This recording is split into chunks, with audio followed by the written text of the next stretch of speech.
மொச்சை வறுவல் செய்யறதுக்கு ஃபஸ்ட்டு அவரை மொச்சையை வந்து நல்லா க்ளீன் பண்ணி எடுத்துகிட்டு வந்திருக்கேன். இதை வந்து ஒரு குக்கரில் ஆட் பண்ணியிருக்கேன். தேவையான அளவு தண்ணி ஆட் பண்ணிவிட்டு குக்கரில் ஒரு 3 விசில் வரைக்கும் குக் பண்ணி எடுத்துக்குவோம். ஒரு மிக்சி ஜாரில் 4 டேபிள் ஸ்பூன் அளவுக்கு தேங்காய் துருவல் எடுத்திருக்கேன். இதில் ஒரு 5-6 சின்ன வெங்காயம் ஆட் பண்ணிக்கிறேன்.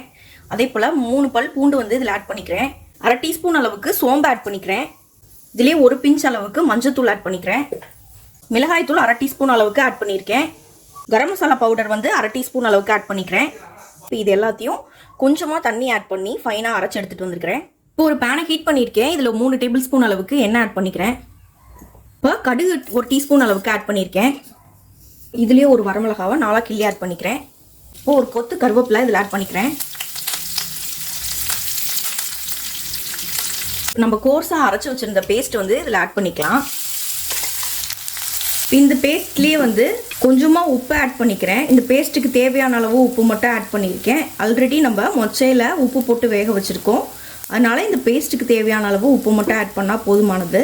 லைட்டாக ஒரு 2 தடவை வதக்கி விட்டுட்டு இதில் நம்ம ஆல்ரெடி வேக வச்சுருந்த மொச்சையை ஆட் பண்ணிக்கலாம். இதில் கொஞ்சமாக தண்ணி ஆட் பண்ணிக்கிறேன். இப்போ நல்லா இதை வதக்கி விட்டுட்டு இந்த நல்லா தண்ணி சுண்டி வர அளவுக்கு குக் பண்ணி எடுத்துக்குவோம். பாருங்க, ஒரு 2 நிமிஷம் கூட இல்லை, தண்ணி எல்லாம் நல்லா அப்சர்வ் ஆகி வந்துருச்சு. அவ்வளோதாங்க, நமக்கு ரொம்பவே டேஸ்டியான அவரை மொச்சை ஃப்ரை சூப்பராக ரெடி ஆயிடுச்சு. கண்டிப்பாக நீங்களும் இந்த ரெசிபியை ட்ரை பண்ணி பார்த்துட்டு உங்கள் கருத்துக்களை கமெண்ட் பாக்ஸில் தெரிவிங்க ஃப்ரெண்ட்ஸ். இந்த ரெசிபி உங்களுக்கு பிடிச்சிச்சுன்னா எங்கள் சேனல் லைக் பண்ணுங்கள், ஷேர் பண்ணுங்கள், சப்ஸ்கிரைப் பண்ணுங்கன்னு உங்கள் கருத்துக்களை கமெண்ட் பண்ணுங்கள். மீண்டும் இன்னொரு நல்ல ரெசிபியோட உங்களை மீட் பண்ணுறேன். அதுவரை உங்களிடமிருந்து விடைபெறுவது சுப்பீஸ் ஒண்டர்லேண்ட். தேங்க்யூ.